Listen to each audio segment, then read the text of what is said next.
Welcome to NTD Good Morning. Here are today's top stories. The FBI is investigating a shooting in Portland, Oregon. Authorities say 2 people were injured in an incident involving immigration agents. Vice President JD Vance announces the creation of a new Justice Department position specifically to tackle fraud investigations. What will be the responsibilities of the new Assistant Attorney General? President Trump called a possible meeting with Venezuelan opposition leader Maria Corina Machado a real honor. Plus, drug cartels may have to forget business as usual as Trump discusses land strikes in Mexico.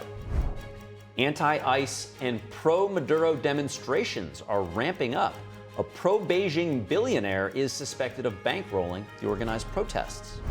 NASA is bringing an astronaut and 3 crewmates back to Earth months earlier than planned after a crew member's serious medical condition.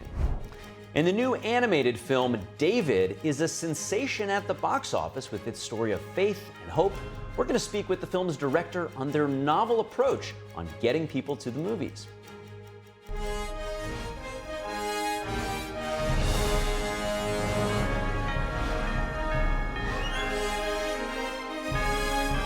This is NTD Good Morning, live from our global headquarters in New York City. Here are Stephanie Cox and Carrie Dunst. Good morning. Thank you for joining us. Today's Friday, January 9th. You're watching NTD Good Morning.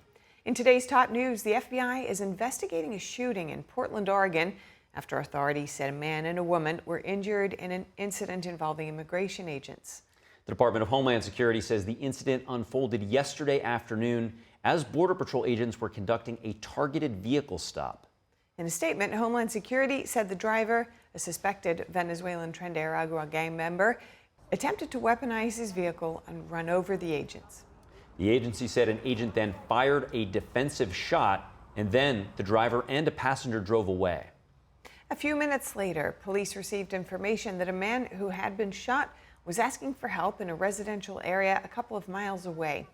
Portland Police Chief Bob Day explains the police response. Our officers responded. We found a male and a female with apparent gunshot wounds. Officers applied a tourniquet and summoned emergency medical personnel. The patients were transported to local hospital, and their conditions at this time are unknown. Officers had determined that the 2 people who were injured in the shooting involving the federal agents from the earlier call. Homeland Security says the vehicle's passenger is an illegal immigrant from Venezuela. Officials say the suspect is affiliated with the transnational Tren De Aragua prostitution ring and was involved in a recent shooting in Portland. Portland Mayor Keith Wilson, along with City Council, called on ICE to end all operations in the city, saying Portland is not a training ground for militarized agents. Portland Police Chief Bob Day asked the community to remain calm as authorities continue their investigation. He acknowledged the heightened tension many are feeling in the wake of this week's shooting in Minneapolis. Last night, Portland police responded to protests near an ICE facility in South Portland. Multiple arrests were made. And that shooting in Portland comes, as we've been saying, as Minneapolis is on edge, and perhaps the nation, after an ICE officer fatally shot a woman on Wednesday. The Department of Homeland Security now says that protesters weaponized vehicles to attack federal officers 4 times on Wednesday. NTD's Ariane Pazdar has more on this story, and a warning: the report does include some footage that viewers may find disturbing. This was an act of domestic terrorism. Homeland Security Secretary Kristi Noem repeating the Trump administration's stance that Wednesday's shooting was the result of a targeted attack against law enforcement. Noem says a woman who had been stalking and impeding ICE agents weaponized her vehicle, and that an officer who stood in front of it then fired defensive shots. This vehicle was used to hit this officer. It was used as a weapon, and the officer feels as though his life was in jeopardy. This officer took action to protect himself and to protect his fellow law enforcement officers. The officer who fired the shots has now been identified. Images released in court documents show that he was injured in a similar incident in June when he was dragged by a car.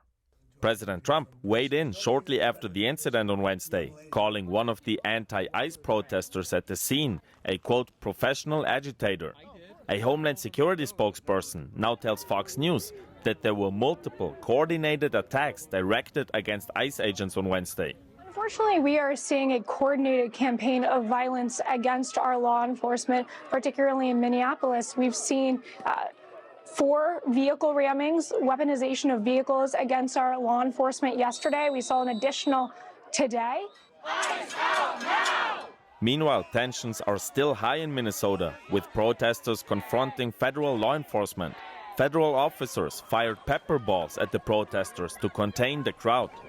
I knew I had to be here. And one of our neighbors was murdered. I only live a few blocks south of what happened. DHS reports that hostility against ICE is on the rise. The agency cites a 1,300% increase in assaults against law enforcement and an 8,000% increase in death threats compared to last year. Some are saying that local officials are fueling the fire by repeating rhetoric, which can lead to violence. Minnesota Governor Tim Walz denies this. I've not used inflammatory terms of what happened. I've asked us to find the answers. The only way we find the answers is a thorough investigation by nonpartisan professionals. Walz is calling on the federal government to let state authorities participate in the investigation into the shooting. The State Bureau of Criminal Apprehension says that the Department of Justice informed them that the probe would be led only by the FBI. When asked about the decision, Noam said Minnesota authorities should instead be investigating people who are harassing officers and inciting violence. Arian Pastar, NTD News. And Governor Walz is authorizing the Minnesota National Guard to support local law enforcement. According to a statement yesterday, the troops will be staged and ready out of an abundance of caution and in coordination with local officials. The statement says the goal is to help maintain peace, ensure public safety, and also allow for peaceful demonstrations. And the Trump administration is creating a new Justice Department position to tackle nationwide fraud, and it comes on the heels of major welfare fraud revelations in Minnesota that are currently under investigation. The Trump administration has announced the creation of a new Department of Justice division specifically to tackle fraud investigations. The division will be led by an assistant attorney general who will oversee fraud investigations across multiple districts and agencies. It comes as the administration zeroes in on and reports of widespread fraud in Minnesota. Vice President JD Vance said yesterday at the White House the administration has already filed more than 1,500 subpoenas and nearly 100 indictments in the state. We have actually activated a major interagency task force to make it possible to get to the heart of this fraud. But Vance said fraud isn't only happening in Minnesota. He also singled out California and Ohio, saying investigations are underway there too. We've never seen fraud like this in the history of our country. Pam has been doing a great job to get the resources there to uncover it. But importantly, creating a job like this often takes months, sometimes even longer. When we realized that we needed this Associate Attorney General position, Pam got this person up and running in about a week. Vance said taxpayers currently have limited access to resources like child care and SNAP benefits because they have been going to illegal immigrants and fraudsters. A nomination for the Assistant Attorney General position is expected soon, and Vance says Senate Majority Leader John Thune has promised a quick confirmation process. White House Press Secretary Caroline Leavitt said yesterday the administration is going to conduct door-to-door investigations of what she called rampant fraud under Minnesota Governor Tim Walz.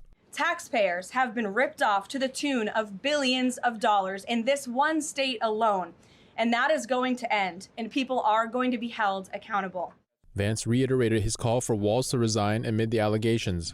I think Tim Walz should resign because it's very clear either that he knew about the fraud in Minneapolis, he knew about the welfare fraud, or at the very least he looked the other way. Treasury Secretary Scott Bessent spoke about widespread fraud during a speech at the Economic Club of Minnesota yesterday. He suggested recovering these lost funds could help pay for President Trump's proposed $1.5 trillion defense budget. Bessent called Minnesota ground zero for, quote, what may be one of the most egregious welfare scams in our nation's history to date. Speaking to the Epoch Times, Jan Jekielek, Kelly Loeffler, who leads the Small Business Administration, and her agency discovered thousands of COVID-era loans flagged for potential fraud. She said the Biden administration never fully investigated those loans. Those cases were closed, those loans were being forgiven. That's where we're going back now and just saying these files are now closed, they've been marked as fraud, that we're sending them to federal investigators because no more sweeping this under the rug. After Minnesota, she says her agency will go state by state to investigate abuses of pandemic-era loans. And the latest on Venezuela, President Trump says Venezuelan opposition leader Maria Corina Machado is coming to Washington next week. NTD's Daniel Monahan has more on that, plus major news on the administration's plans for drug cartels. President Trump was asked about Maria Corina Machado's visit during an interview on Fox News' Hannity program. Well, I understand she's coming in next week sometime. And I look forward to saying hello to her, and I've heard that she wants to do that. That would be a great honor. President Trump says the country has to be rebuilt before elections can be held. Right now, the country's become third world, and they wouldn't know how to have an election right now. We're going to rebuild the oil and the oil infrastructure. We'll be in charge of it. It's going to do great. It'll make a lot of money, and we're going to take it from there. The president discussed Venezuela's oil reserves. All the big oil companies are coming in. They're going to make a lot of money, and Venezuela's going to get some of that money, and we're going to get some of that money, and we brought stability to the region. Trump says Maduro's ouster has helped political prisoners go free. And in many cases, good people is what I understand. But prisoners, nobody ever thought they'd be released. So we're going to be working with them and leadership of the country. The government in Venezuela says it has decided to release a significant number of Venezuelan and foreign detainees as a gesture affirming its broad intention to seek peace.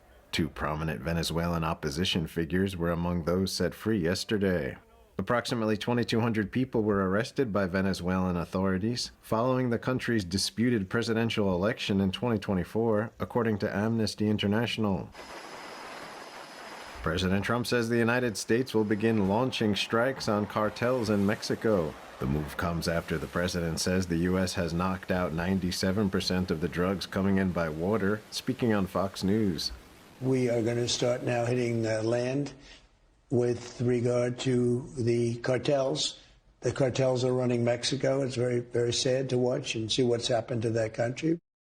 According to the CDC, the rate of drug overdose deaths quadrupled from around 8 deaths per 100,000 people in 2002 to around 32 deaths per 100,000 people in 2022. There were about 80,000 drug overdose deaths in the United States in 2024, 110,000 in 2023. President Trump also discussed the widespread protests in Iran, saying in the past the regime has murdered protesters en masse. So they played rough, and I said, if they do that, we're going to hit them very hard. We're going to hit them hard. We're ready to do it. If they do that, we're going to hit them hard. And so far, for the most part, there's been some of it, but for the most part, they haven't. The president expressed admiration for the Iranian people and repeated his warning. These people are totally unarmed people, and they love their country. They want something to happen. Look at their country. They've gone back 150 years. But I've told them that if they do anything bad to these people, we're going to hit them very hard. Iran has been in the midst of a nationwide internet blackout since yesterday, according to the internet monitoring group NetBlocks. The tactic has been used in the past by the regime during violent crackdowns to prevent footage from showing the killing and to shut down communication. Daniel Monahan, NTD News. Thanks to Daniel for that report. And in the Truth Social post this morning, the president said he canceled a second wave of attacks on Venezuela following cooperation from the South American nation. This comes after Venezuela began releasing a large number of its political prisoners. Trump also said at least $100 billion will be invested by what he called big oil, and that he expects to meet with oil executives at the White House today. Turning now to the nationwide protests in Iran. Internet and phone lines were cut across the country yesterday, soon after demonstrations began. NTD's Jason Perry has the Middle East update. Protesters in Iran on Thursday gathered around an Iranian flag and then began tearing it up. Protests were held across Iran, including in the capital, after the country's exiled crown prince, Reza Pahlavi, called for mass demonstrations on Thursday and Friday. And he said based on their response, he'll announce the next call to action. However, internet and telephone lines in Iran were cut out immediately after the protests began. The U.S.-based human rights activist news agency said at least 41 people have been killed during the demonstrations, while more than 2,000 others have been detained. And President Trump has threatened U.S. intervention if Iran shoots peaceful protesters. Iran's Foreign Minister Abbas Araghchi on Thursday addressed the nationwide protests. An interpreter then translated his words into Arabic. We are ready for any situation. We do not want war, but we are ready for it. We are also ready for negotiations, but negotiations that are based on mutual interests and respect. Jason Perry, NTD News. Russia says it fired its hypersonic Orshnik missile at Ukraine in retaliation for what it claims was a drone attack on President Vladimir Putin's residence. It's the second time Russia has fired the missile at Ukraine.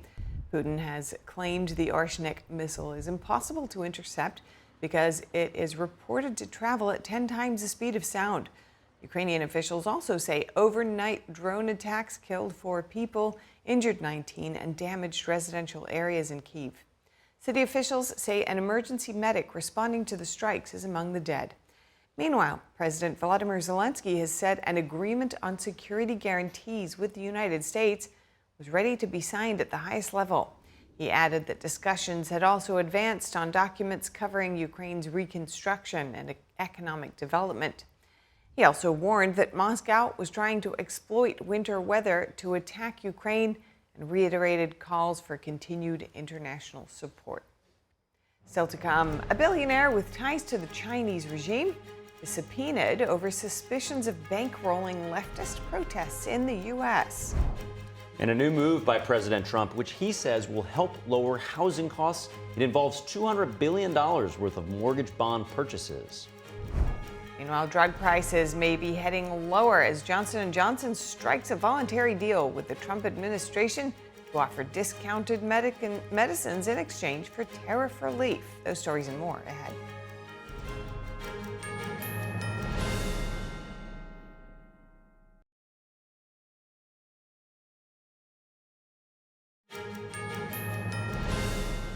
Welcome back. Luigi Mangione is set to appear in federal court as he tries to block prosecutors from seeking the death penalty. Mangione is accused of killing United Healthcare CEO Brian Thompson in 2024. His lawyers argue the government prejudiced the case through public statements and a high-profile arrest. The lawyers also say if that doesn't work, then they're going to argue the charge, murder by firearm, should be thrown out because they believe it is legally flawed. Federal prosecutors reject those claims, saying the charges are legally sound and publicity is not grounds for dismissal. The hearing is also expected to address efforts to exclude evidence found during Mangione's arrest. Mangione has pleaded not guilty. The Senate advanced a war powers resolution yesterday as the House tackled government funding. Our Washington correspondent Luis Eduardo Martinez has the details. 5 Republicans joined Democrats in advancing a War Powers Act resolution that would prohibit President Trump from taking any further military action in Venezuela without congressional approval. They're going to own screwing up the best chance we've ever had to liberate the people of Venezuela and make our country safer from drug poisoning. What is Trump doing? We don't have troops on the ground now, but he's telling the people who come in after Maduro, if I need to, everything's on the table. If you screw with me, you're going to wind up like Maduro. There's still 2 more procedural votes in the Senate for the War Powers Act resolution. If it passes, it will be sent to the House. The president still retains the power to veto the resolution if it becomes law, like in 2019 when Congress tried to force the president to withdraw from taking any further military action against the Houthis in Yemen. This was a motion to discharge my War Powers resolution from the committee. The committee was going to lock it up and it was never going to see the light of day. So now it becomes the pending business of the Senate. What you will likely see next week is a vote on a motion to proceed, which we would expect simple majority, similar vote to today, and then a debate, finally, after months, about this military operation, the whole thing, including where it's going in Venezuela and possibly in other nations. The House voted to pass the Democrat-sponsored bill that would extend the expired Affordable Care Act enhanced tax credits for 3 more years. These are people who are supporting military adventurism, billions of dollars being spent in South America and in other parts of the world, yet Republican leaders in the House and the Senate are not willing to spend a dime to keep health care affordable for the American people. The bill now heads to the Senate, where it is expected that it will be amended and sent back to the House. The House of Representatives also passed today a trio of appropriation bills to fund Commerce, Justice, Science, Interior, Water, and Energy departments through fiscal year 2026. Reporting from Washington, D.C., Luis Eduardo Martinez, NTD News. And drug prices are moving in a favorable direction for patients. Johnson & Johnson said yesterday that it has struck a voluntary deal with the Trump administration, and that should lower drug prices, and that's in exchange for tariff relief. The pharmaceutical company says it will participate in the Trump administration's platform to allow Americans to purchase its medicines at significantly discounted rates. It will also provide Medicaid program access at prices comparable to those in other developed nations. U.S. patients currently pay far more for prescription medicines, often nearly 3 times more than in other developed nations. Johnson & Johnson says it's proud to be answering President Trump's call to lower drug prices for Americans, while also ensuring that the U.S. continues to lead the world in healthcare innovation and capital. Last December, Trump unveiled deals with 9 major pharmaceutical companies to reduce prices for medications for Americans. And President Trump said yesterday he's ordering his representatives to buy $200 billion in mortgage bonds to bring down housing costs. Trump wrote on Truth Social, quote, "Because I chose not to sell Fannie Mae and Freddie Mac in my first term, it's now worth many times that amount, an absolute fortune, and has $200 billion in cash." The two companies have been under government conservatorship since the 2008 financial crisis. Trump says purchasing the mortgage bonds will drive mortgage rates and monthly payments down and make the cost of owning a home more affordable. The announcement comes after Trump said Wednesday he plans on banning large institutional investors from purchasing more single-family homes in an effort to also lower housing costs. And it's being touted as the biggest change to nutrition policy ever. Health Department officials say the new, quote, upside-down food pyramid is putting Americans' health first over lobbyists and big food. NTD correspondent Jason Blair brings us more. Who is hungry for a new food pyramid?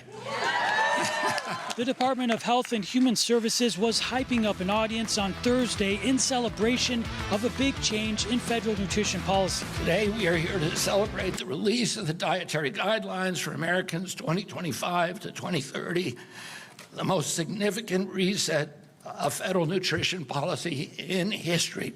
If you haven't noticed, American nutrition has had a rough last 50 years. This administration is focusing on standing with Americans, not big pharma or with big food. Getting away from the corporate interests. You know, we have a charge from President Trump. Do what's medically right and don't worry about the lobbyists. The new food pyramid calls for prioritizing protein, healthy fats, and vegetables, as well as limiting consumption of ultra-processed food and added sugar. For too long, Americans were told to avoid protein, avoid healthy fats, rely on carbohydrates, and accept highly processed foods as unavoidable. Diets rich in vegetables and fruit reduce the risk of disease much more effectively than medical interventions or pharmaceutical interventions. Highly processed foods loaded with...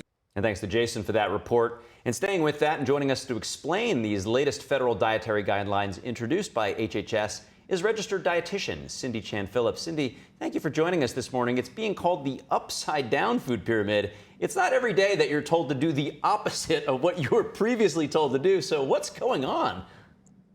This is indeed, by the way, thank you for having me. Good morning.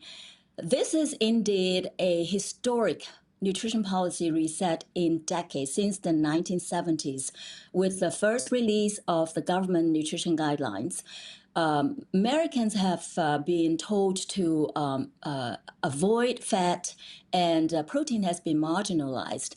And through different iteration of the dietary guidelines, grains such as rice and bread and flour-based products sort of have been emphasized.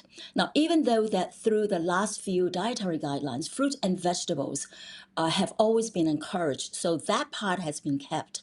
So this is flipping it over. And Americans are now advised in these new dietary guidelines to prioritize on protein and not be afraid of healthy fats. But the key point about this new dietary guideline is, in no uncertain terms, Americans are advised to eat real whole food.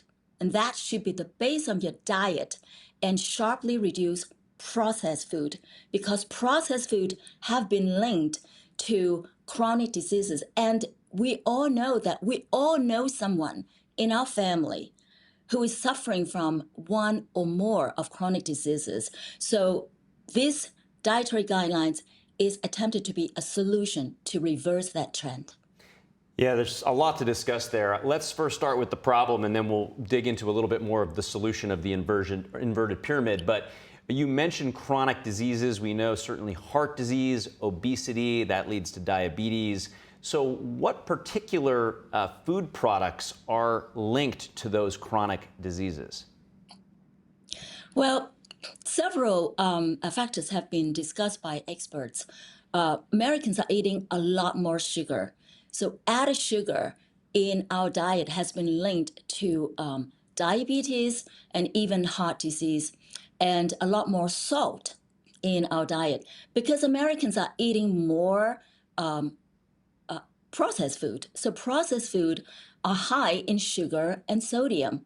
So therefore, they are linked to high blood pressure, and even processed food have been linked to some sort of cancer as well. But the most important thing is the obesity. Obesity seems to be a common factor. 70% of Americans are overweight or obese, and 75% of Americans suffering from one or more chronic diseases, because Americans are getting more of our portion of our diet from processed food. So this dietary guideline advises us to reverse that.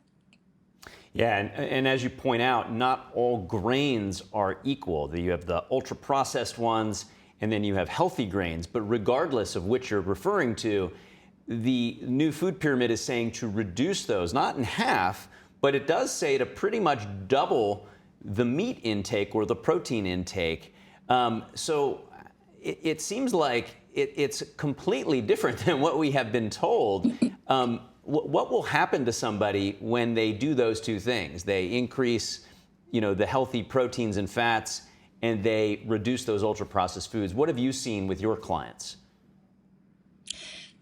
Before I answer that, I want to clarify one point. Yes, you're right. In the dietary guideline, Americans are advised to double the amount of protein, not necessarily meat. So you can get your protein from different kind of sources, like beans, like beef, like meat, poultry, and seafood. Yes, when increasing the protein, by the way, is not new. It's not a new recommendation. The consensus from international experts have been saying that we are not eating, the guidelines have been too low. So we are simply catching up with the consensus, which is precisely 1.2 grams to 1.6 grams per kilogram of body weight. So for someone like 140 pound, you're looking at about 60 to 80 grams of protein per day. Protein is the building block for life. We cannot survive without protein. And Cindy, because higher amount of protein can increase your metabolic function, can also promote muscle health, can also help you feel fuller, more satisfied, along with appropriate exercise can help people lose weight and keep the weight off. And Cindy, as we start to finish up, usually convenience and cost are two of the major drivers of poor diet decisions. So when you're talking to your clients, how do you help them overcome that? That's a great question. I think we are a creature of habits. First of all, you have to understand, and I would invite anyone This is the new year, right? This is the best time to take a look at your life pattern in your day. Do you stay up too late, and therefore in the morning you have no time for breakfast? So there is a reason. Sometimes you have to let go of some habits to build healthier habits. It can be done. Healthy eating requires a little bit of planning, right? Just take out your sheet of paper and write down a little bit of a meal plan for the week.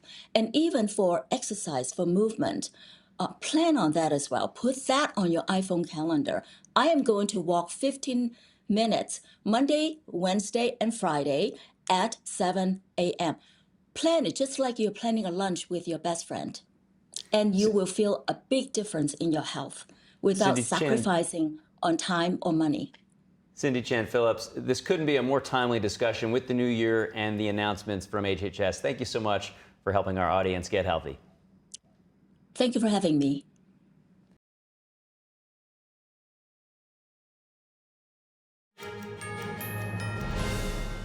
Welcome back to NTD Good Morning. I'm Kerry Dunst. If you're just joining us now, here are some of today's top headlines. The FBI investigating a shooting in Portland. Authorities say a man and a woman were injured in an incident involving immigration agents. The Department of Homeland Security said agents were conducting a targeted vehicle stop when the driver tried to run them over. Agents then fired a defensive shot before the two suspects drove away. DHS says the driver and passenger are suspected members of the Tren De Aragua gang and that one was involved in a recent shooting. And the Trump administration has announced a new Justice Department division, which is solely dedicated to investigating fraud. It'll be led by an assistant attorney general who will oversee major multi-agency investigations. Now, the effort is already focused on Minnesota, where Vice President JD Vance says more than 1,500 subpoenas and nearly 100 indictments have already been filed. And an anti-ICE protests and protests supporting the communist dictator Maduro are popping up around the nation. The groups behind these protests, like the Party for Socialism and Liberation, are suspected to be a socialist network which is bankrolled by a China-based billionaire named Neville Roy Singham. A congresswoman on Wednesday subpoenaed the pro-Beijing billionaire, stating his goal is to divide Americans and benefit the Chinese Communist Party. Now, if Singham doesn't comply, Congresswoman Luna plans to hold him in contempt of Congress. And President Trump says Venezuelan opposition leader Maria Corina Machado is expected in Washington next week, where he'd be honored to meet with her. And in a social media post this morning, the president also said he canceled a second wave of strikes on Venezuela following cooperation from the South American nation. Now, this comes after Venezuela began releasing a large number of its political prisoners. Trump also said at least $100 billion will be invested by what he called Big Oil, and that he expects to meet with those oil executives at the White House today. Those are this morning's top headlines. With that, Steph, over to you. Thank you, Carrie. And the IRS this week announced key updates for the upcoming 2026 tax filing season. For more insight, I spoke with Tommy Aiello, Senior Director of Government Affairs at the National Taxpayers Union. I asked him what the biggest change is that people should be aware of. Take a look. So the IRS announced yesterday that the start of tax filing season will begin January 26th. That's just about 2 weeks from now. So over the next few weeks, if you want to file right when it opens, taxpayers are going to have to begin to get their affairs in order. That means getting their 1040s in order, their bank statements as it relates to interest, and anything else that they might want to claim as income or to deduct from their taxes. Now, it's a very stressful time, right? We all want to make sure we file our taxes accurately, and any small mistake, the IRS can come after us. So it's a very stressful time for taxpayers. But the good news is the president's One Big Beautiful Bill officially kicks in, and taxpayers will see a lot of relief this year. Yeah, how will these changes affect people's refunds? So the president's One Big Beautiful Bill that was signed back in July of last year officially kicks in. So what does that mean for taxpayers? It means that there's going to be a higher standard deduction if taxpayers choose to take that route. It means a higher child tax credit if you have children and can claim that. It means locked in lower tax brackets across the board, a higher death tax exemption, and so many more things. You know, all of those things are really good tax policy and are going to make a big difference for people. There's also a handful of other things for select type of workers. If you're a tipped worker, you're going to see no tax on the first $25,000 worth of your tips, no tax on overtime, and no tax on Social Security. So these are a lot of big changes that were included in that bill that taxpayers will actually be able to write off this year before April 15th.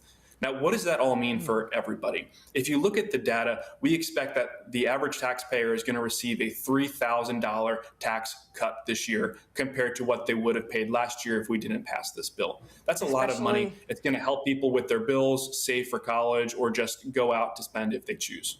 For sure, and especially if they do take that time to prepare. Now they've had the alert, and the tax filing is opening up quite soon, so get your affairs in order. But how can people make sure that they do make the most of their tax return with the latest changes? It's unfortunate that we have such a complex tax code, and if you aren't a tax lawyer or a tax accountant, you might not be able to know all of these things that are at your disposal. That's why it's so important to go to tax preparers who actually know and breathe these stuff and have been reviewing these changes over the past 6 months. So it's very important that not only to keep up to date, of course, the National Taxpayers Union has all of these changes on our website, and I encourage your viewers to look there. But obviously, talk to a professional, make sure you're getting as much money back as possible. We want people to keep more of what they earn, not leave money on the table when they file their taxes, allowing the government to keep what would otherwise be money back in your pocket. And so you mentioned there's a range of pitfalls, but are there any kind of specific common ones that you anticipate filers could run into this coming season, and what people can do to avoid them? Well, I think that the biggest thing is just all of these different changes. There's so many changes, and I think taxpayers will be pleasantly surprised when they go and file their taxes this year. Like I said, we said there's going to be about a $3,000 tax cut for the average person, but it could be so much more depending on which kind of income group you fall in, right? So if you make under $40,000, you're going to see the largest tax cut out of any income group. This tax bill was really geared towards working families. So if you make under $50,000, your tax cut is going to be about a 22% tax reduction compared to what you would have paid without these tax changes that the president passed last year. So that's really good news. And what's really important here is a lot of these changes that were included in that bill are made permanent. The tax cuts were going to expire at the end of last year. Luckily, that did not happen. Now they are made permanent forever. So many of the changes. That's great news for taxpayers. They have the certainty over their lifetime that these changes are going to be there. And lastly, Tommy, taxpayer advocate perspective here. What, if any, changes would you like to see from Congress this year in terms of tax? There's a lot of pro-growth tax provisions in the last tax bill that were made permanent, but there's a few that weren't made permanent as well, particularly as it relates to cost recovery for structures. That's things like factories, when you build buildings. We really think Congress should take another look at that. It's such an important pro-growth provision in the tax code. If there is a second reconciliation bill that Congress does, we really encourage them to include that in there. And then, of course, more targeted tax relief for working class families, continue to raise the standard deduction, lower income tax brackets. That should always be on the table. Well, it's good to cover all of the many changes that are already in play, as well as looking ahead as we begin this new year. Thank you so much, Tommy Aiello. Good to speak with you. Thank you. Next, a serious medical condition with a crew member aboard the International Space Station has led NASA to bring the astronaut and 3 crewmates back to Earth months earlier than planned. This is the first such emergency returning in the orbiting laboratory in its 25-year history. Yeah. Here's more on that. It's in the best interest of our astronauts to return Crew 11 ahead of their planned departure. NASA is bringing the 4-astronaut team Crew 11 back from the International Space Station due to one member's serious medical issue. A senior NASA official said that it was the first time in the ISS's 25-year history that a mission ended early due to a medical issue. Jared Isaacman is NASA's administrator. As we mentioned before, obviously this was a serious medical condition. That is why we're pursuing this path. Crew member is stable. As we mentioned, we're not electing an emergency deorbit. NASA officials did not name the affected crew member, citing privacy. The issue led NASA to cancel a planned spacewalk scheduled for Thursday. NASA's Chief Medical Officer James Polk provided more details on the issue. Once again, this is not an operational issue. This is not an injury that occurred in the pursuit of operations, if that was the question. But unrelated to the operational environment that we have right now. It's mostly having a medical issue in the difficult areas of microgravity. And with the suite of hardware that we have at our avail to complete a diagnosis. Crew 11 arrived at the ISS after launching from Florida in August 2025 and were originally due to return around May this year. Astronauts rarely acknowledge or describe their medical conditions publicly. In the past, NASA has cancelled spacewalks for medical reasons, such as spacesuit discomfort in 2024 and a pinched nerve in 2021. Coming up, the new animated film David is a sensation at the box office with its story of faith and hope. That's right. We're going to speak with the film's director on their novel approach to getting people to the movies. Stay with us for that.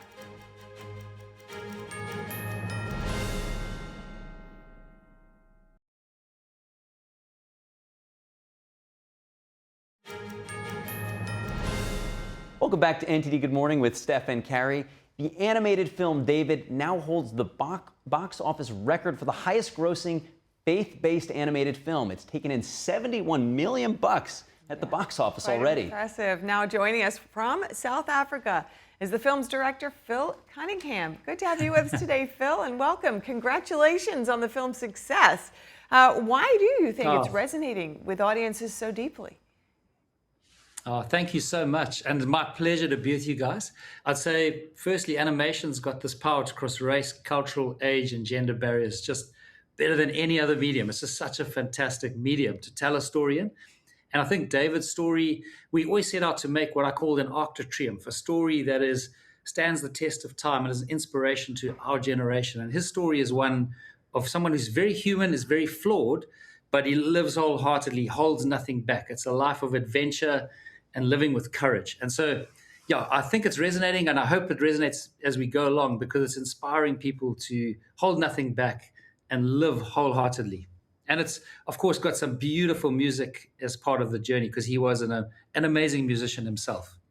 Yeah, Steph and I watched it together, and we loved the film. And Phil, in addition to the universal messages of faith, hope, righteousness, there seems to be this strong sense of nature. You know, you've got mountains and waterfalls and wildlife. Yeah. And I believe maybe that might be inspired by your own upbringing. So could you share a little bit about your background and where you grew up? Yeah, for sure. So the movie was actually inspired, you spot on, 30 years ago. I was canoeing down this beautiful river in Africa called the Zambezi River. You could canoe for 4 days, 5 nights. You wouldn't see a human being, just wild buffalo, elephants, charging lion. And that's for me where I fell in love with adventure and nature. And I was reading David's story, and I was like, he's such an inspirational character. He grew up in the wild as a shepherd. And I was like, how cool would it be if we could tell a story about David's life? I think it just gives an on-ramp to connecting with God or whatever your faith perspective is. I think it's an inspiring story. And yeah, so it was birthed for me out in the wild of Africa. And that's where I really connected with David because he was a shepherd and he was out in the wild and was no doubt having adventures. Yeah. Yeah, it is such an inspiring feeling you get from it. And that feeling that you want to share that with others. And everybody wants to feel inspired in that way. And that brings us to this element about your film that's so unique, about paying it forward. Tell us about that. I think one of my huge passions was I only saw my first movie when I was 14 years old because we grew up in the wild. There was no TV, no movies. And when I went to see my first movie, it was Jungle Book, by the way. And I was like, this is amazing. I was so inspired by it. And I was like, as a child, I just saw what a massive impact it had on my life as a kid. And as I looked at, for example, Africa, but the whole world, our average age of a person in Africa is 19 years old. And I was like, how cool would it be if we could pay it forward so that kids who maybe can't afford to get to the cinema could get there? Because I know what it did for me. And I was like, it would be so awesome if we could pay it forward and get kids who wouldn't be able to normally get there to get there and watch and hopefully be inspired. Because David's story, I think, would really resonate for them, for all of us, but for them in particular, because it's such an underdog story. He was so set back, had so many obstacles in front of him, but still managed to live an incredible life. Yeah. Yeah, I think that's just so beautiful. And I want to tell our audience that if you want to make a donation, you can go on the film's website and you can actually buy tickets and pay it forward. So kids around the world who don't normally get to the movie theater can actually, through your generosity, be able to see the film. And, you know, I want to ask you, you said it's 30 years in the making. You've dedicated so much of your life to telling David's story. Why did you want to tell this biblical story? I think there's a few reasons that I saw in his life that, like I was saying, he was a flawed human being, but he was relatable, but yet so inspiring. Like, if you think things are impossible, I love doing the impossible, trying to do the impossible. And I think his life is just such a beacon. Whatever faith perspective you come from, whether it's Christian, secular, Muslim, he's a very unifying character for the world. He's an incredible human. You know, in human history, he's one of the most amazing characters. Also, I love the fact that he was a musician. You know, of the Psalms written, he wrote half of them. And you can find out so much about his soul and who he was. And that's what I love about him. When he had fear, he spoke it out. When he had courage, when he was happy, he spoke it out. And I just hope this movie inspires people to be brave, to step out there, to face their giants. And that's why I wanted to tell his story, because I think he's so relatable as a person. You've really captured the heart of goodness there in his face and in so many of the characters. It comes through, and that is a universal characteristic that I think really resonates with viewers. But at the same time, this still seems to be an era of deep division throughout society. But you're also showing, despite all of that goodness back then in that story, there was also a lot of polarization among people, a lot of division then as well. So what do you think we can learn from this biblical tale that's actually relevant for people as well today? That's such a great question. I think if we look at the two leadership styles, you've got David and you've got the king who's currently in power when David comes onto the scene, Saul, and their leadership styles are just in such stark contrast. David is a leader who leads out of love for the people, out of servanthood, out of humility. Saul is a leader who's paranoid and controlling. And I think in a world, you know, which is, as you say, very polarized, I think what David's story tells us is he really lives for the community and not for himself, but for people around him. He's got a servant style of leadership, which I love. And he really cares about the people and who they are, not about himself. So I think for young people, there's such a leadership story here. It's like, if you want to be like David, that's a beautiful style of leadership. And then there's other examples. And I love the movie because it gives you the opportunity to see the two different leadership styles. And I mean, just to say, we made this movie with 400 to 500 people in 32 countries around the world. So we had this beautiful mixing pot of, which I think just brings the richness to the tapestry of the film as well. Yeah. I mean, the fact that we're speaking to you right now, we're in New York, you're in Africa, absolutely illustrates that point.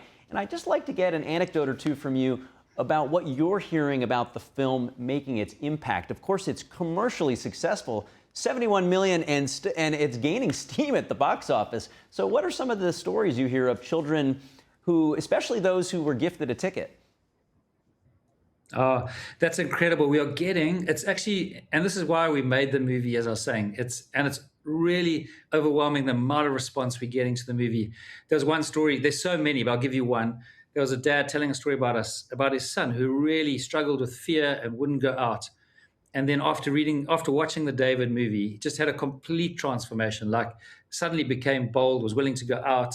And so many stories of people, genuinely their lives getting changed, particularly kids, you know, and young people, which is really where my heart is. Of course, love everyone, but we want to inspire the younger generation. And so amazing stories. There was a girl who's 14 years old who was really struggling with fear as well, and she's a musician. And as she watched David and saw how he sung, she suddenly found her courage again. And her mom sent us a video of her just really getting back into singing and into music and embracing that beautiful gift she had, which was kind of getting suppressed before she watched the movie. Yeah. So, these kind of stories are just so special and awesome. Yeah. And we can see the passion in you it's been a long time in the making. You started with the idea 30 years ago, and here it is. What's next for you as a director? I think, so for me, if I can quickly say, I talked about the Arc de Triomphe earlier, walking through Paris with my wife, standing under the Arc de Triomphe, looking up at the scale of it, the attention to detail.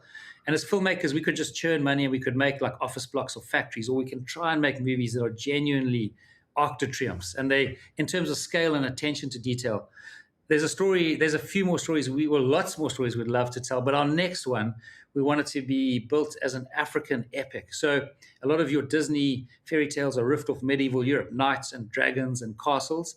We would like to tell one that riffs off Africa and carries the beautiful heart and sunsets and adventure of Africa. But at its core is, again, a story that hopefully inspires and encourages people to live a life of humility, love, and courage. I think those are the themes we want to bring into our movies. Yeah.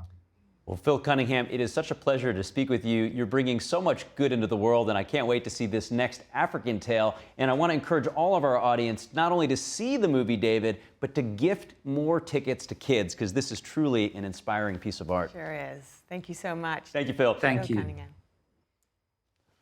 What a pleasure to, I mean, the movie was so moving. We were watching it together, and I could feel like the chills and like the goosebumps from some of the moments of emotion that just really, really hits you. That's it.